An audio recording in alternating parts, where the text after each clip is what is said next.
Let's look ahead, Dave. We'll talk Rochdale in a moment or two's time, but I think you've got some news coming out of the treatment room, if you can, for us. I want an update, first of all, Luke Offord and Nathan Wood, then following up with Josh Lundstrom and Ollie Finney. Luke's not good news. It's a different leg to what he did before, but it's a very similar injury, so he's going to be out a while. Certainly the next couple of weeks. Not massively long term or anything, but that's him done. Nathan Wood, he's got a bruise, he's got a whack, that's all. A hefty whack, but it was just a whack. He's progressing well, so we'll see how he is. He'll be outside today. Who else did you say? I want to talk now, yeah, a bit more about both Ollie Finney and Josh Lundstrom, because I think you've got some better news now for them two lads. Yeah, Ollie's run twice this week outside. He'll be running again today and tomorrow. So he's progressing nicely. He's feeling no discomfort around the fracture, or that's all healed. So it's just a case of his discomfort in his muscles that he hadn't worked for 2 months. So he's just feeling a bit stiff and sore from the work that's happened earlier in the week. So he had a down day yesterday, a non-running day yesterday. And it will ramp it back up and work him harder today and tomorrow. So he's heading in the right direction, and hopefully he'll be on the pitch before the end of the season. Josh is very similar. They're in a very similar boat. We've got to get him up to speed. We want to give him game time before the end of the season, but we don't want to at the same time get him back and rush him back and injure him again. So with both of them, we're trying to constantly push. Both of them are pushing, so much so that Ollie Finney thinks he's fit for tomorrow. So after two running sessions, which is brilliant, I'd say, absolutely brilliant, but he's not quite ready because he hasn't even kicked a ball yet. Well, he has, but not any training sessions. So I don't think it'll be too long, but it's dependent on if everything goes smoothly over the next few days and week or so or whatever. Let's talk a little bit about a couple of changes to the systems in the last few weeks, where you've tinkered with that. Satisfied with your players' response to them? Yeah. Like I said to you after the game, I was at St George's Park Sunday, Monday, Tuesday, and I only told one person, Carl Martin, who used to be here, now at Southampton. I said, I'm taking a big risk. I said, we've not done much with him, but we're going to throw it on them, see how they cope, see how they react. Carl sort of raised his eyebrows. I don't know if he was thinking I was mad, or I don't know if he was I don't know if I thought I was mad or really appreciative of testing it at sort of like in first team environment. But thankfully, the players took it on board. They didn't freeze. We was worried we were going to have to get the antifreeze out and spray them all in the middle of the pitch. But thankfully they didn't. So, like I said, it shows knowledge and understanding of different ways. But at the same time, like I said to you, tactics are tactics. Before all that comes heart, work rate, endeavour, desire, all them characteristics, all them adjectives to describe what a good player needs. And we had that on Tuesday. No, in buckets. And you've got to have it. When you don't have it in this league, you get beat, irrespective of what the formation is. So, yes, it was a good start. Was it fluid? And not particularly, but it wasn't a poor game. We didn't play poorly in possession by a long stretch.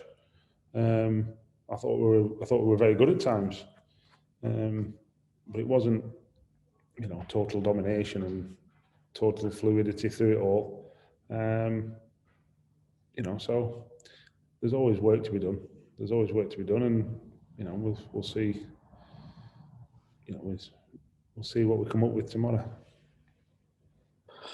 I want to talk penalties now, and I want to get the negativity out of the way first of all, because we can get onto some positivity with penalties.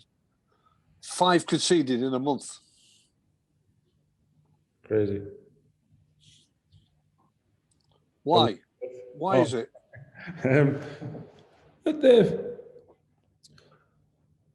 I think, well, they're individual mistakes, aren't they? They are. That's the bottom line. I think an endeavour to try and do your best, if you like, and have an impact on the game. Sometimes it's a fine line between that and being passive, and we've made too many of them mistakes. That's in a short period of time. So we've got to make sure we re-emphasise that point again, because you don't want to have to rely on your goalkeeper to make a save, because eventually that doesn't happen. So if we don't give away a penalty every game, then we've got a better chance of winning the game, and that's got to be the message. Well, let's go to the positive then. You just mentioned the goalkeeper. He has a growing reputation of being that penalty saver. 3 out of those 5 he's made as well, Dave. Yeah, he's good at them. He's good. It is a skill. It is a skill. Without a shadow of a doubt. As much as it's a skill for the penalty taker, it's a skill for the goalkeeper. Some are better than others, and Will's very good. Will's very good, and thankfully he's proven that in the last month. I know you won't give any secrets away, and I don't expect you to give any secrets away either. But must go a lot of work into it. Training ground, detail, talking to the goalkeeper, giving him information as well before you actually go into the game. The opposition penalty takers as well. Yeah, it's part of the goalkeeper's presentation. It's part of their research. It's part of the analysis beforehand. I'm sure all clubs do it. And we're no different. So yeah, it's fail to prepare. It's an old adage, I know, but it's one that rings true. Would you also say that in pulling off those saves, as we spoke quite a few times, he's still young into the role, but would you say that him pulling them saves off has given him a lot more confidence in his all-round game? I think I can't say no, because I'm sure it has. But I'm not sure Will is one that gets affected too much by confidence. His temperament is second to none. Honestly, he's, I'm pretty certain he could do a 10-mile run and his heart would still be at 60 beats per minute. His sort of eyes cool. Likewise, you could really annoy him and be like, fly buzzing around his head, and his heart rate would still be at 60 beats per minute. He's got a real good temperament, I have to say. So does that mean that confidence comes into it or doesn't come into it? Well, I'm sure it does somewhere, but I don't think he's one that's massively affected by good things or bad things, I have to say. He's still young, he still gets tired after an accumulation of games, we feel. But he's getting through that and he's getting better at that. So, and every now and then he needs a mental rest. But I don't think is a confidence kind of player like some are.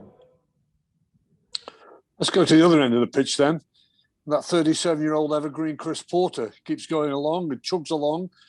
And that little stat that we talked about the other night is very impressive. Since he arrived at the club, 12 penalties taken, 12 penalties scored. Yeah, it's not bad, that. They make a difference. Goes to do. Goals change games. Did the other day. Not massively, but it gets us over the line.